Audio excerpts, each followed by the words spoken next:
أعوذ بالله من الشيطان الرجيم. بسم الله الرحمن الرحيم. ياسين والقرآن الحكيم إنك لمن المرسلين على صراط مستقيم تنزيل العزيز الرحيم لتنذر قوما ما أنذر آباؤهم فهم غافلون لقد حق القول على أكثرهم فهم لا يؤمنون إنا جعلنا في أعناقهم أغلالا فهي إلى الأذقان فهم مقمحون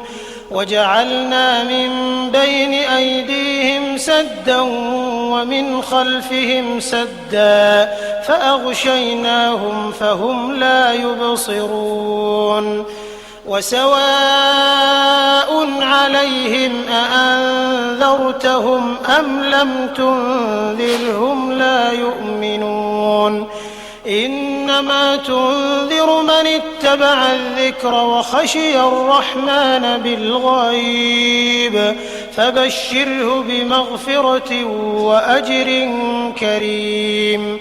إنا نحن نحيي الموتى ونكتب ما قدموا وآثارهم وكل شيء أحصيناه في إمام مبين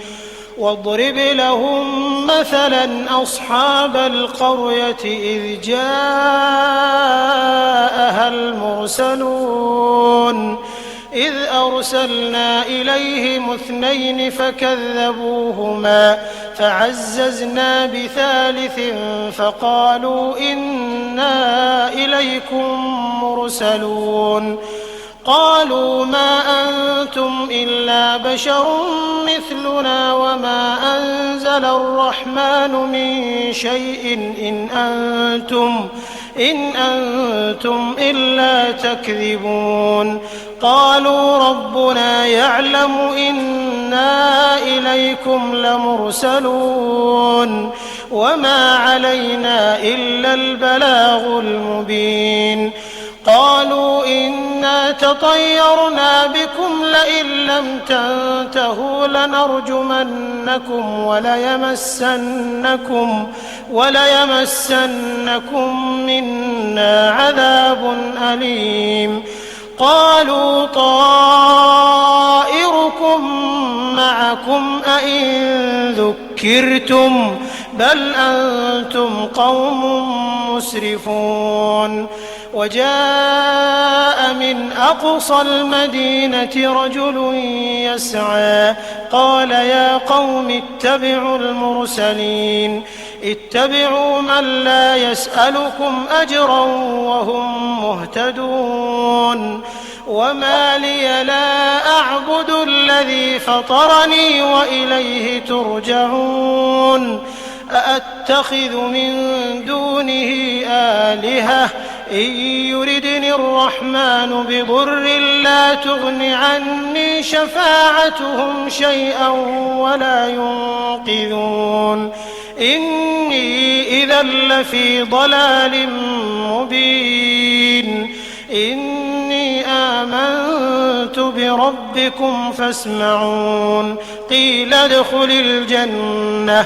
قال يا ليت قومي يعلمون بما غفر لي ربي وجعلني من المكرمين وما أنزلنا على قومه من بعده من جند من السماء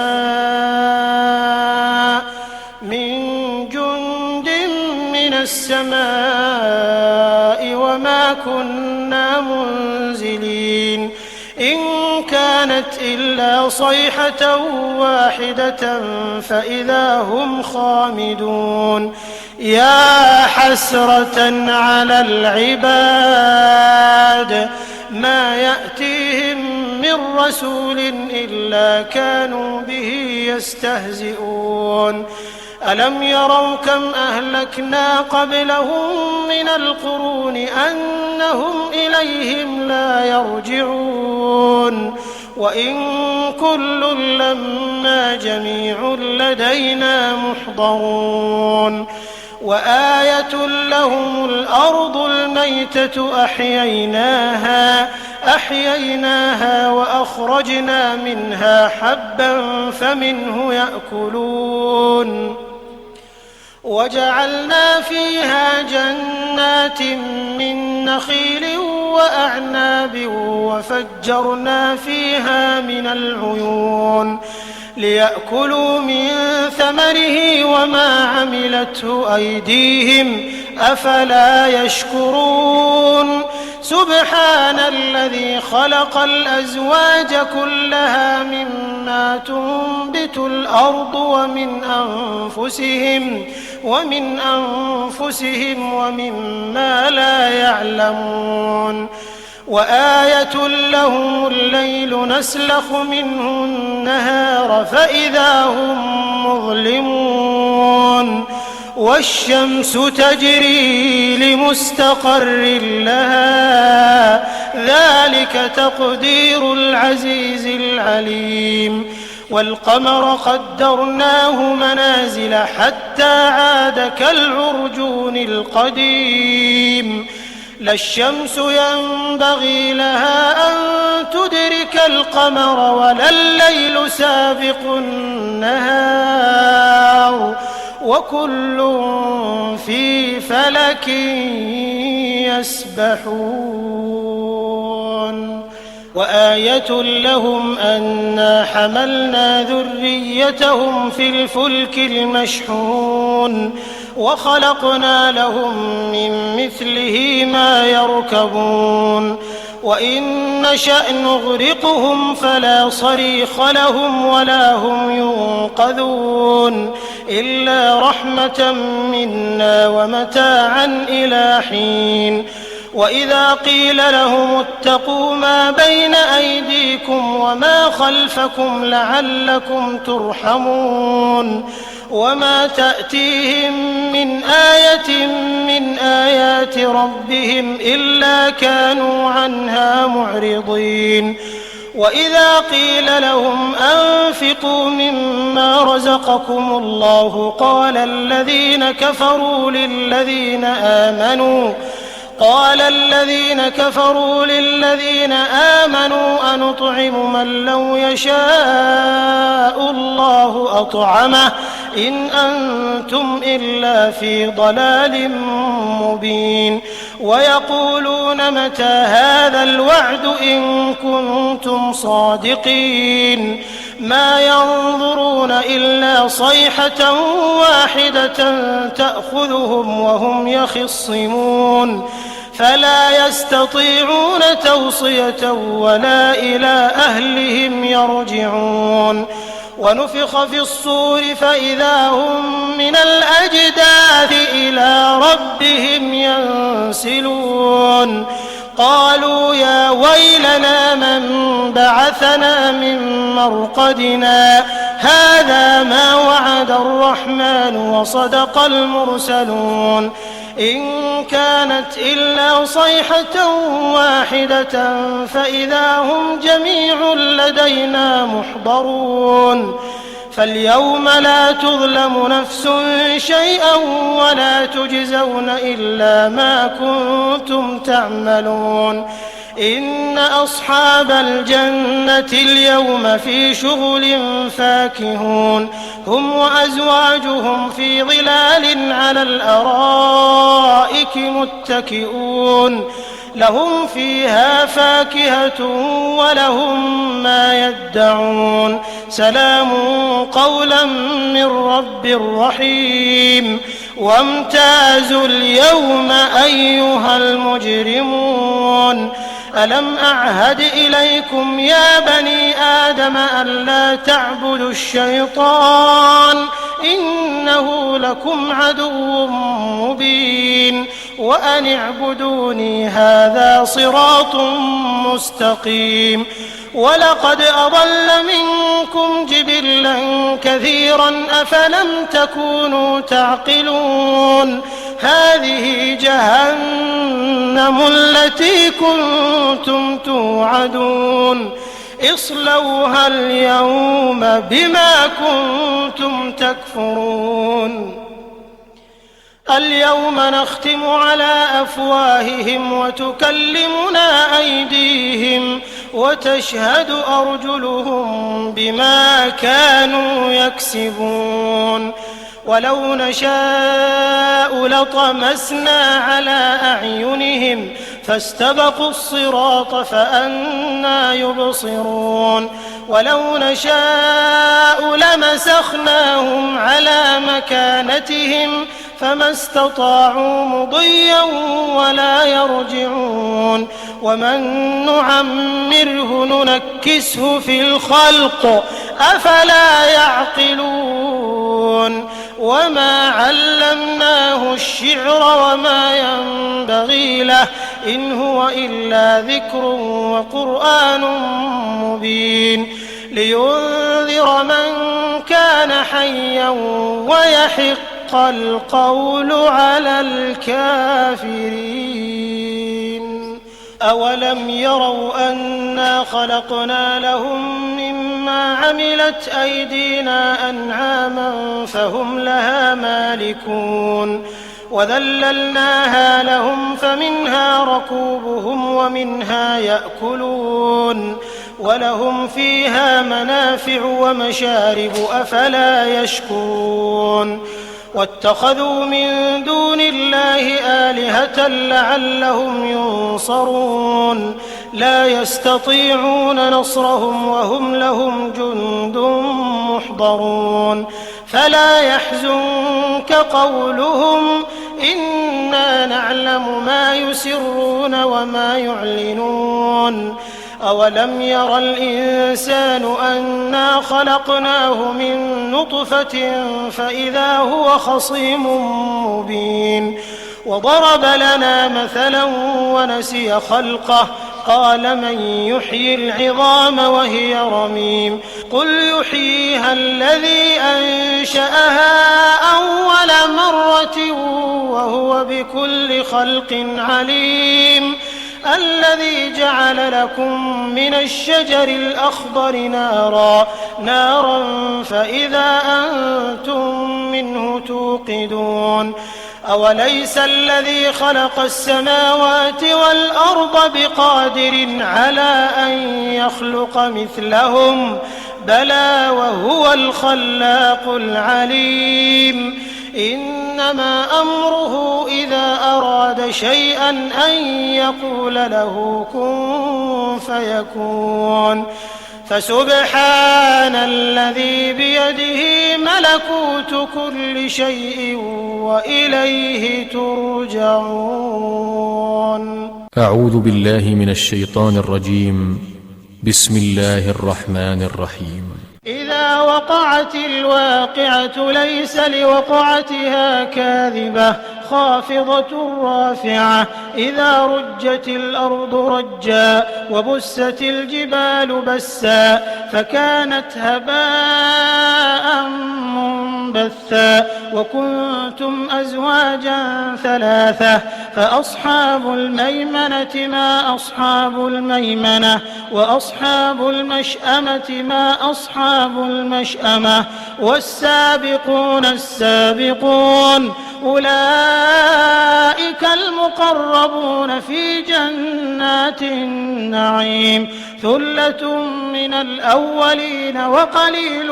من الآخرين على سرر موضونة متكئين عليها متقابلين يطوف عليهم ولدان مخلدون بأكواب وأباريق وكأس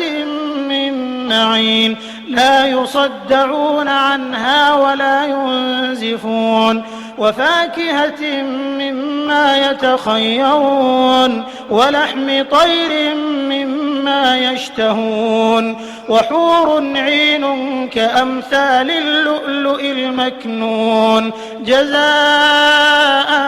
بما كانوا يعملون لا يسمعون فيها لغوا ولا تأثيما إلا قيلا سلاما سلاما.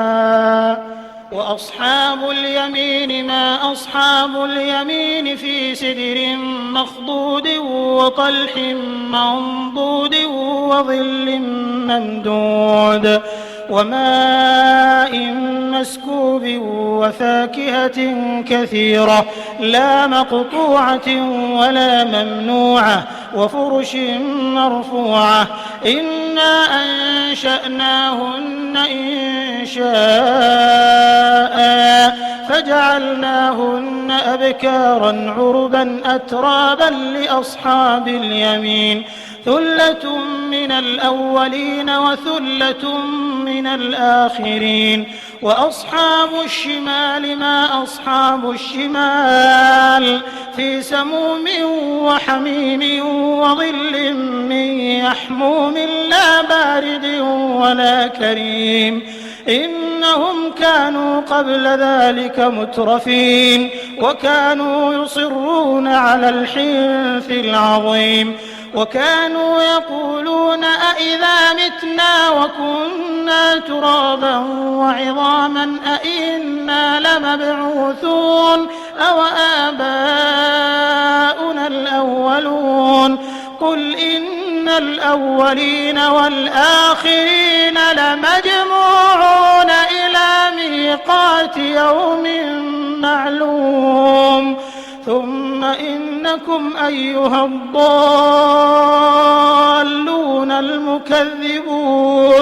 لآكلون من شجر من زقوم فمالئون منها البطون فشاربون عليه من الحميم فشاربون شرب الهيم هذا نزلهم يوم الدين نحن خلقناكم فلولا تصدقون أفرأيتم ما تمنون أأنتم تخلقونه أم نحن الخالقون نحن قدرنا بينكم الموت وما نحن بمسبوقين على أن نبدل أمثالكم وننشئكم فيما لا تعلمون ولقد علمتم النشأة الأولى فلولا تذكرون أفرأيتم ما تحرثون أأنتم تزرعونه أم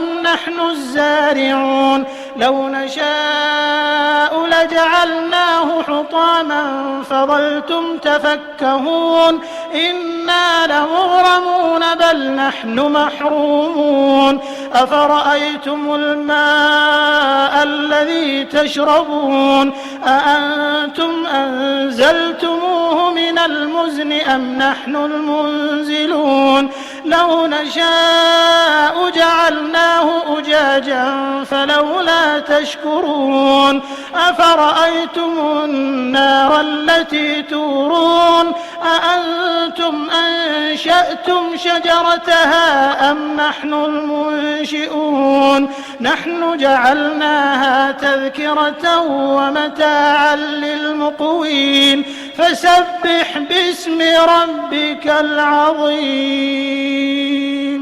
فلا أقسم بمواقع النجوم وإنه لقسم لو تعلمون عظيم إنه لقرآن كريم في كتاب مكنون لا يمسه إلا المطهرون تنزيل من رب العالمين أفبهذا الحديث أنتم مدهنون وتجعلون رزقكم أنكم تكذبون فلولا إذا بلغت الحلقوم وأنتم حينئذ تنظرون ونحن أقرب إليه منكم ولكن لا تبصرون فلولا إن كنتم غير مدينين سنين ترجعونها إن كنتم صادقين. فأما إن كان من المقربين فروح وريحان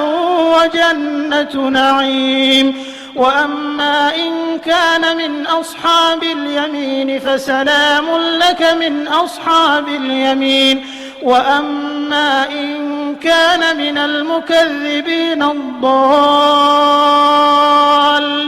فنزل من حميم وتصلية جحيم. إن هذا لهو حق اليقين. فسبح باسم ربك العظيم. أعوذ بالله من الشيطان الرجيم. بسم الله الرحمن الرحيم. الرحمن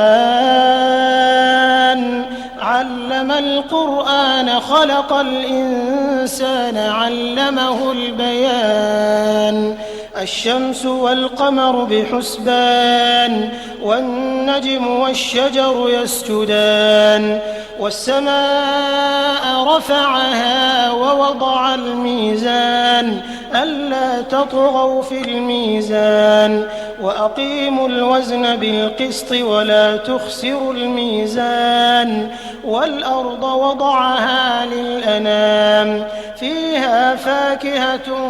والنخل ذات الأكمام والحب ذو العصف والريحان. فبأي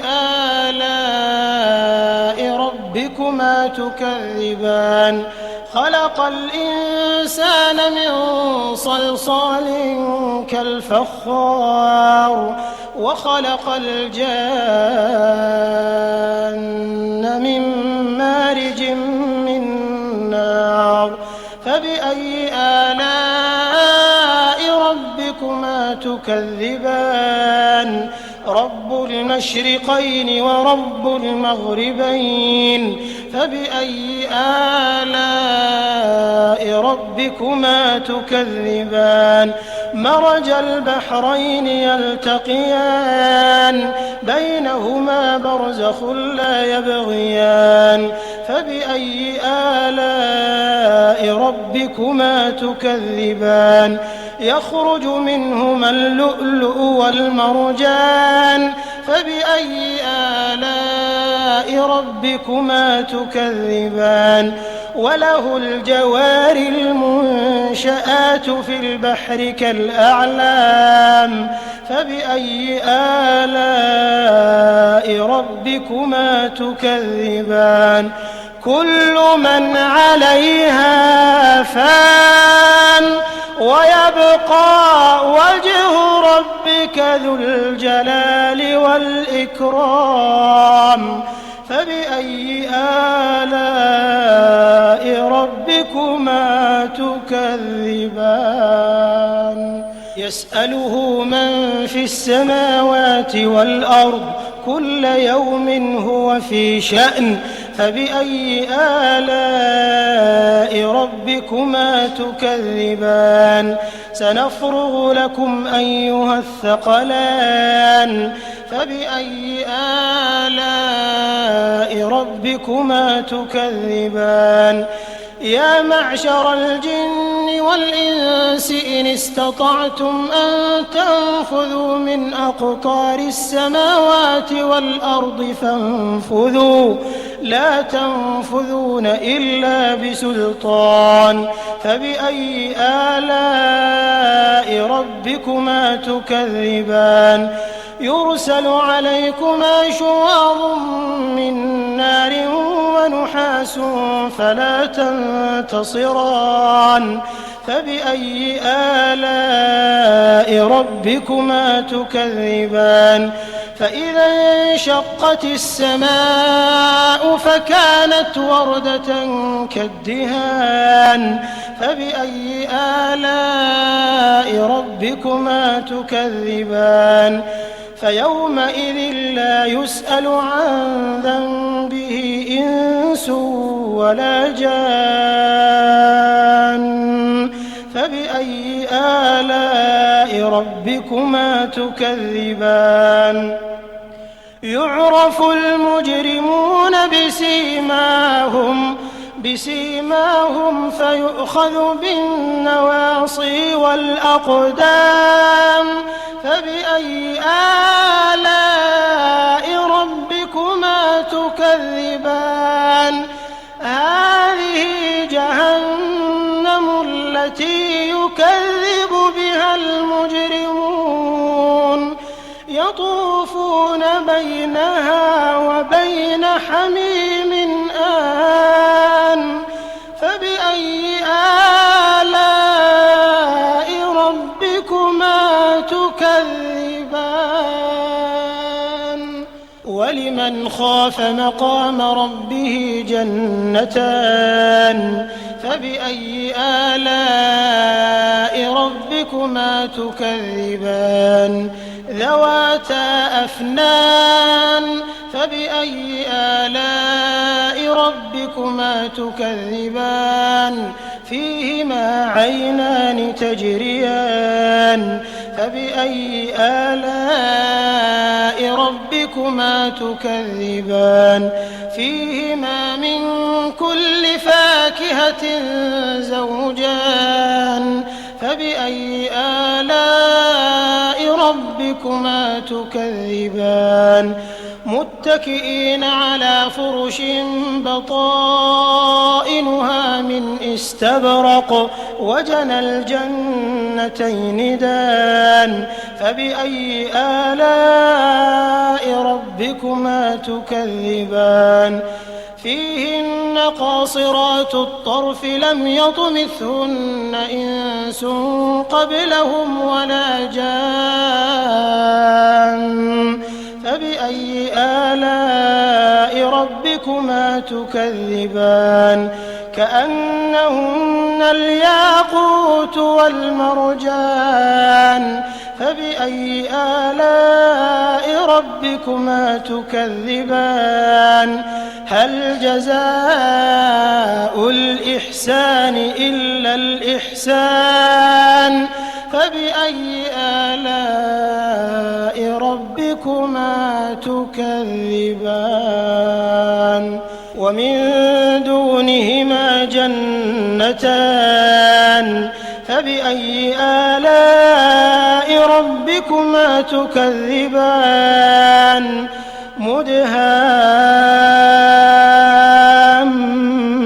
مدهامتان فبأي آلاء ربكما تكذبان فيهما عينان نضاختان فبأي آلاء ربكما تكذبان فيهما فاكهة ونخل ورمان فبأي آلاء ربكما تكذبان فيهن خيرات حسان فبأي آلاء ربكما تكذبان حور مقصورات في الخيام فبأي آلاء ربكما تكذبان لم يطمثهن إنس قبلهم ولا جان فبأي آلاء ربكما تكذبان متكئين على رفرف خضر وعبقري حسان فبأي آلاء ربكما تكذبان تبارك اسم ربك ذي الجلال والإكرام. أعوذ بالله من الشيطان الرجيم. بسم الله الرحمن الرحيم. تبارك الذي بيده الملك وهو على كل شيء قدير الذي خلق الموت والحياة ليبلوكم أيكم أحسن عملا وهو العزيز الغفور الذي خلق 7 سماوات طباقا ما ترى في خلق الرحمن من تفاوت فارجع البصر هل ترى من فطور ثم ارجع البصر كرتين ينقلب إليك البصر خاسئا وهو حسير ولقد زينا السماء الدنيا بمصابيح وجعلناها رجوما للشياطين وأعتدنا لهم عذاب السعير وللذين كفروا بربهم عذاب جهنم وبئس المصير إذا ألقوا فيها سمعوا لها شهيقا وهي تفور تكاد تميز من الغيظ كلما ألقي فيها فوج سألهم خزنتها ألم يأتكم نذير قالوا بلى قد جاءنا نذير فكذبنا وقلنا ما نزل الله من شيء إن أنتم إلا في ضلال كبير وقالوا لو كنا نسمع أو نعقل ما كنا في أصحاب السعير فاعترفوا بذنبهم فسحقا لأصحاب السعير إن الذين يخشون ربهم بالغيب لهم مغفرة وأجر كبير وأسروا قولكم أو اجهروا به إنه عليم بذات الصدور ألا يعلم من خلق وهو اللطيف الخبير هو الذي جعل لكم الأرض ذلولا فامشوا في مناكبها وكلوا من رزقه وإليه النشور أأمنتم من في السماء أن يخسف بكم الأرض فإذا هي تمور أم أمنتم من في السماء أن يرسل عليكم حاصبا فستعلمون كيف نذير ولقد كذب الذين من قبلهم فكيف كان نكير أولم يروا إلى الطير فوقهم صافات ويقبضن ما يمسكهن إلا الرحمن إنه بكل شيء بصير أمن هذا الذي هو جند لكم ينصركم من دون الرحمن إن الكافرون إلا في غرور أمن هذا الذي يرزقكم إن أمسك رزقه بل لجوا في عتو ونفور أفمن يمشي مكبا على وجهه أهدى أمن يمشي سويا على صراط مستقيم قل هو الذي أنشأكم وجعل لكم السمع والأبصار والأفئدة قليلا ما تشكرون قل هو الذي ذرأكم في الأرض وإليه تحشرون ويقولون متى هذا الوعد إن كنتم صادقين قل إنما العلم عند الله وإنما أنا نذير مبين فلما رأوه زلفة سيئت وجوه الذين كفروا وقيل هذا الذي كنتم به تدعون قل أرأيتم إن أهلكني الله ومن معي أو رحمنا فمن يجير الكافرين من عذاب أليم قل هو الرحمن آمنا به وعليه توكلنا فستعلمون من هو في ضلال مبين قل أرأيتم إن أصبح ماؤكم غورا فمن يأتيكم بماء معين. أعوذ بالله من الشيطان الرجيم.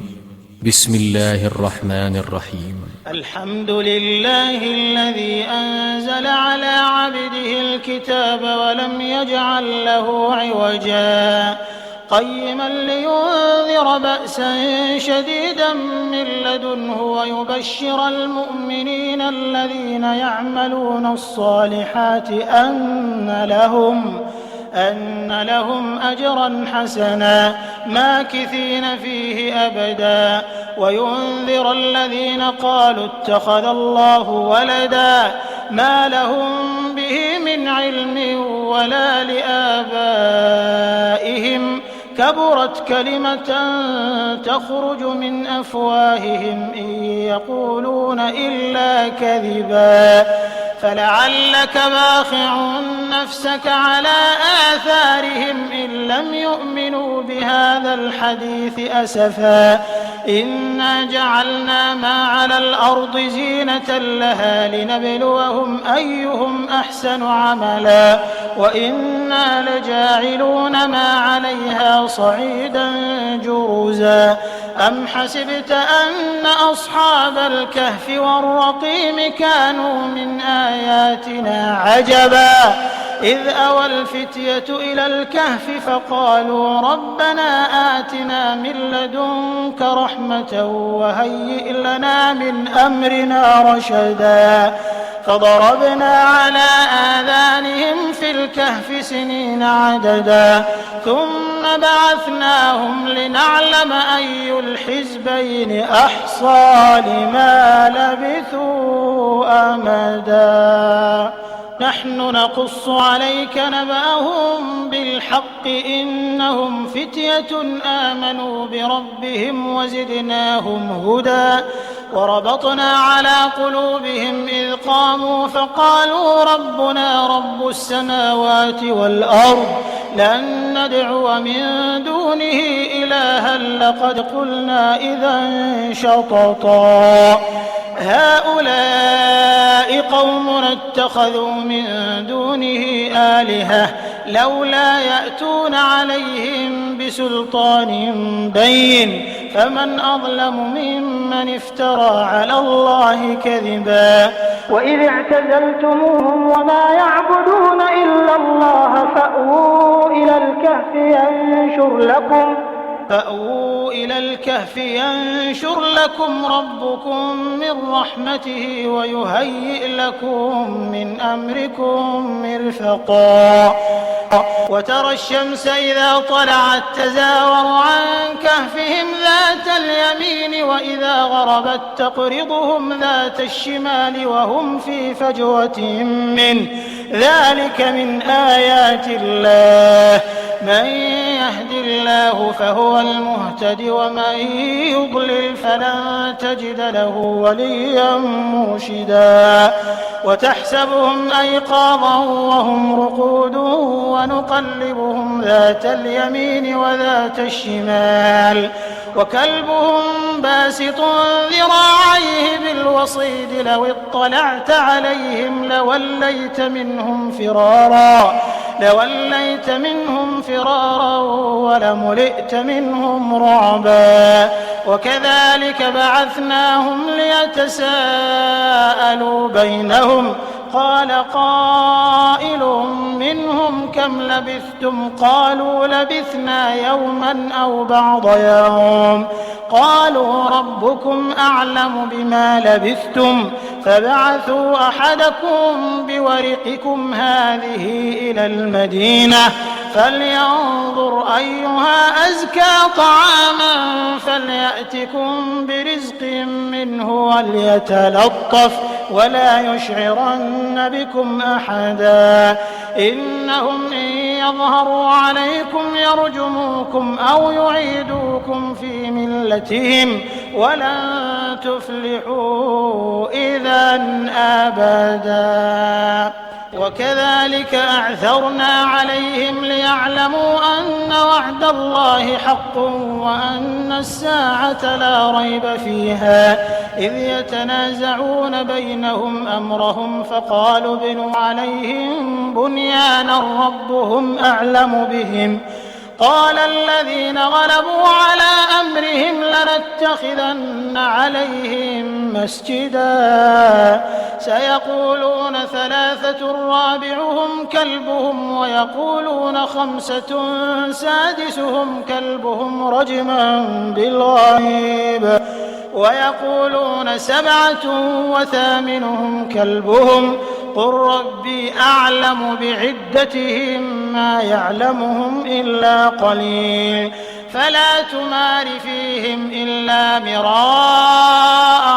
ظاهرا ولا تستفت فيهم منهم أحدا ولا تقولن لشيء إني فاعل ذلك غدا إلا أن يشاء الله واذكر ربك إذا نسيت وقل عسى أن يهديني ربي لأقرب من هذا رشدا ولبثوا في كهفهم 300 سنين وازدادوا 9 قل الله أعلم بما لبثوا له غيب السماوات والأرض أبصر به وأسمع ما لهم من دونه من ولي ولا يشرك في حكمه أحدا واتل ما أوحي إليك من كتاب ربك لا مبدل لكلماته ولن تجد من دونه ملتحدا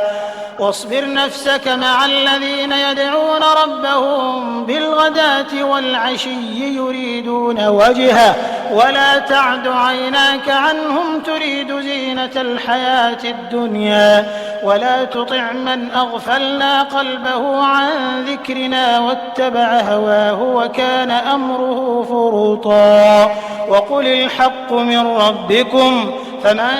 شاء فليؤمن ومن شاء فليكفر إنا أعتدنا للظالمين نارا أحاط بهم سرادقها وإن يستغيثوا يغاثوا بماء كالمهل يشوي الوجوه بئس الشراب وساءت مرتفقا إن الذين آمنوا وعملوا الصالحات إنا لا نضيع أجر من أحسن عملا أولئك لهم جنات عدن تجري من تحتهم الأنهار يحلون فيها من أساور من ذهب ويلبسون ثيابا خضرا من سندس واستبرق متكئين فيها على الأرائك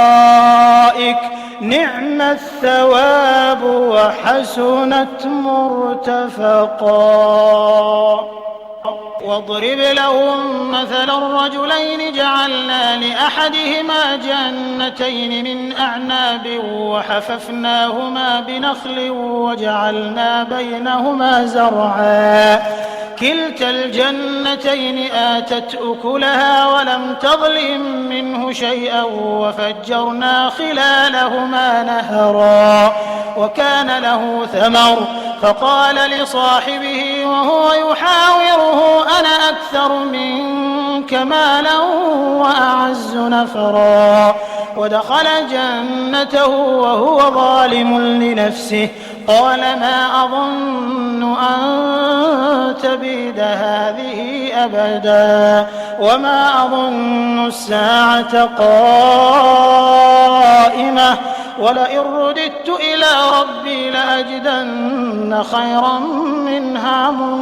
منقلبا قال له صاحبه وهو يحاوره أكفرت بالذي خلقك من تراب ثم من نطفة ثم سواك رجلا لكن هو الله ربي ولا أشرك بربي أحدا ولولا إذ دخلت جنتك قلت ما شاء الله لا قوة إلا بالله إن ترني أقل منك مالا وولدا فعسى ربي أن يؤتيني خيرا من جنتك ويرسل عليها حسبانا من السماء فتصبح صعيدا زلقا أو يصبح ماؤها غورا فلن تستطيع له طلبا وأحيط بثمره فأصبح يقلب كفيه على ما أنفق فيها وهي خاوية على عروشها ويقول يا ليتني لم أشرك بربي أحدا ولم تكن له فئة ينصرونه من دون الله وما كان منتصرا هنالك الولاية لله الحق هو خير ثوابا وخير عقبا واضرب لهم مثل الحياة الدنيا كماء إن أنزلناه من السماء فاختلط به نبات الأرض فأصبح هشيما تذروه الرياح وكان الله على كل شيء مقتدرا المال والبنون زينة الحياة الدنيا والباقيات الصالحات خير عند ربك ثوابا وخير أملا ويوم نسير الجبال وترى الأرض بارزة وحشرناهم فلم نغادر منهم أحدا وعرضوا على ربك صفا لقد جئتمونا كما خلقناكم أول مرة بل زعمتم أن لن نجعل لكم موعدا ووضع الكتاب فترى المجرمين مشفقين مما فيه ويقولون يا ويلتنا ما لهذا الكتاب لا يغادر صغيرة ولا كبيرة إلا أحصاها ووجدوا ما عملوا حاضرا ولا يظلم ربك أحدا وإذ قلنا للملائكة اسجدوا لآدم فسجدوا إلا إبليس كان من الجن ففسق عن أمر ربه أفتتخذونه وذريته أولياء من دوني وهم لكم عدو بئس للظالمين بدلا ما أشهدتهم خلق السماوات والأرض ولا خلق أنفسهم وما كنت متخذ المضلين عضدا ويوم يقول نادوا شركائي الذين زعمتم فدعوهم فلم يستجيبوا لهم وجعلنا بينهم موبقا ورأى المجرمون النار فظنوا أنهم مواقعوها ولم يجدوا عنها مصرفا ولقد صرفنا في هذا القرآن للناس من كل مثل وكان الإنسان أكثر شيء جدلا وما منع الناس أن يؤمنوا إذ جاءهم الهدى ويستغفروا ربهم إلا أن تأتيهم سنة الأولين أو يأتيهم العذاب قبلا وما نرسل المرسلين إلا مبشرين ومنذرين ويجادل الذين كفروا بالباطل ليدحضوا به الحق واتخذوا آياتي وما أنذروا هزوا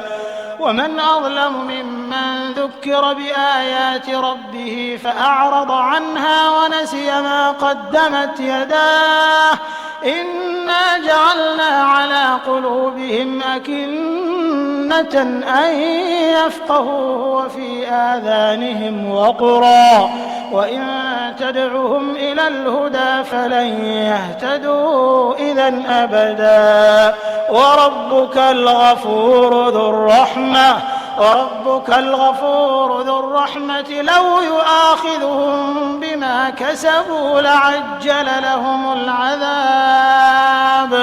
بل لهم موعد لن يجدوا من دونه موئلا وتلك القرى أهلكناهم لما ظلموا وجعلنا لمهلكهم موعدا وإذ قال موسى لفتاه لا أبرح حتى أبلغ مجمع البحرين أو أمضي حقبا فلما بلغا مجمع بينهما نسيا حوتهما فاتخذ سبيله في البحر سربا فلما جاوزا قال لفتاه آتنا غداءنا لقد لقينا من سفرنا هذا نصبا قال أرأيت إذ أوينا إلى الصخرة فإني نسيت الحوت وما أنسانيه إلا الشيطان أن أذكره واتخذ سبيله في البحر عجبا قال ذلك ما كنا نبغ فارتدا على آثارهما قصصا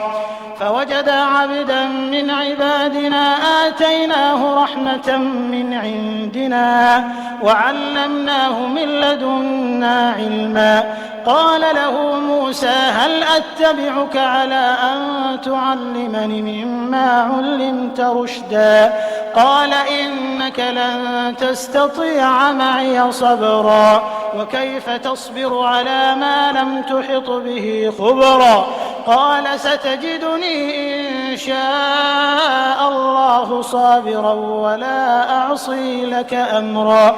قال فإن اتبعتني فلا تسألني عن شيء حتى أحدث لك منه ذكرا فانطلقا حتى إذا ركبا في السفينة خرقها قال أخرقتها لتغرق أهلها لقد جئت شيئا إمرا قال ألم أقل إنك لن تستطيع معي صبرا قال لا تؤاخذني بما نسيت ولا ترهقني من أمري عسرا فانطلقا حتى إذا لقيا غلاما فقتله قال أقتلت نفسا زكية بغير نفس لقد جئت شيئا نكرا قال ألم أقل لك إنك لن تستطيع معي صبرا قال إن سألتك عن شيء بعدها فلا تصاحبني قد بلغت من لدني عذرا فانطلقا حتى إذا أتيا أهل قرية استطعما أهلها فأبوا أن يضيفوهما فوجدا فيها جدارا يريد أن ينقض فأقامه قال لو شئت لاتخذت عليه أجرا قال هذا فراق بيني وبينك سأنبئك بتأويل ما لم تستطع عليه صبرا أما السفينة فكانت لمساكين يعملون في البحر فأردت أن أعيبها وكان وراءهم ملك يأخذ كل سفينة غصبا وأما الغلام فكان أبواه مؤمنين فخشينا أن يرهقهما طغيانا وكفرا فأردنا أن يبدلهما ربهما خيرا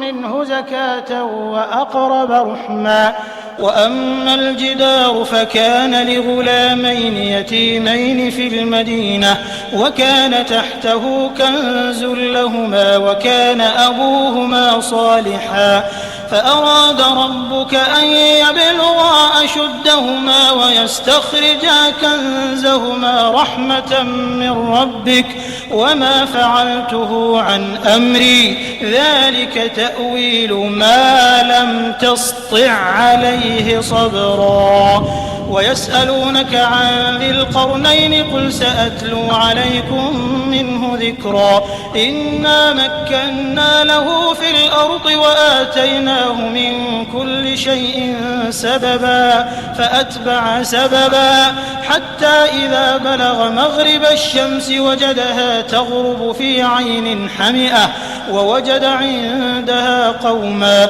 قلنا يا ذا القرنين إما أن تعذب وإما أن تتخذ فيهم حسنا قال أما من ظلم فسوف نعذبه ثم يرد إلى ربه فيعذبه عذابا نكرا وأما من آمن وعمل صالحا فله جزاء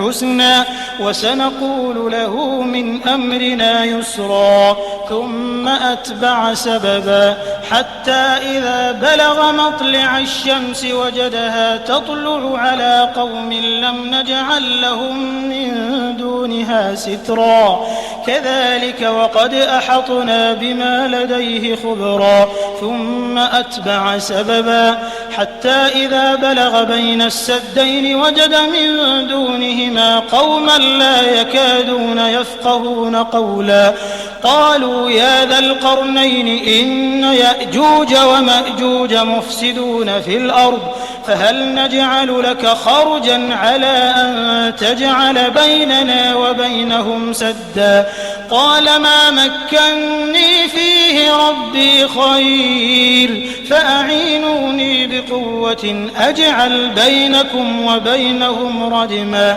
آتوني زبر الحديد حتى إذا ساوى بين الصدفين قال انفخوا حتى إذا جعله نارا قال آتوني أفرغ عليه قطرا فما استطاعوا أن يظهروه وما استطاعوا له نقبا قال هذا رحمة من ربي فإذا جاء وعد ربي جعله دكا وكان وعد ربي حقا وتركنا بعضهم يومئذ يموج في بعض ونفخ في الصور فجمعناهم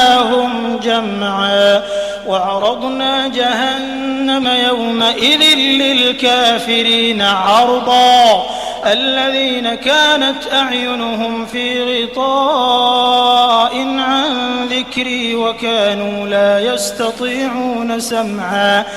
أفحسب الذين كفروا أن يتخذوا عبادي من دوني أولياء إنا أعتدنا جهنم للكافرين نزلا قل هل ننبئكم بالأخسرين أعمالا الذين ضل سعيهم في الحياة الدنيا وهم يحسبون أنهم يحسنون صنعا أولئك الذين كفروا بآيات ربهم ولقائه فحبطت أعمالهم فلا نقيم لهم يوم القيامة وزنا ذلك جزاؤهم جهنم بما كفروا واتخذوا آياتي ورسلي هزوا إن الذين آمنوا وعملوا الصالحات كانت لهم جنات الفردوس نزلا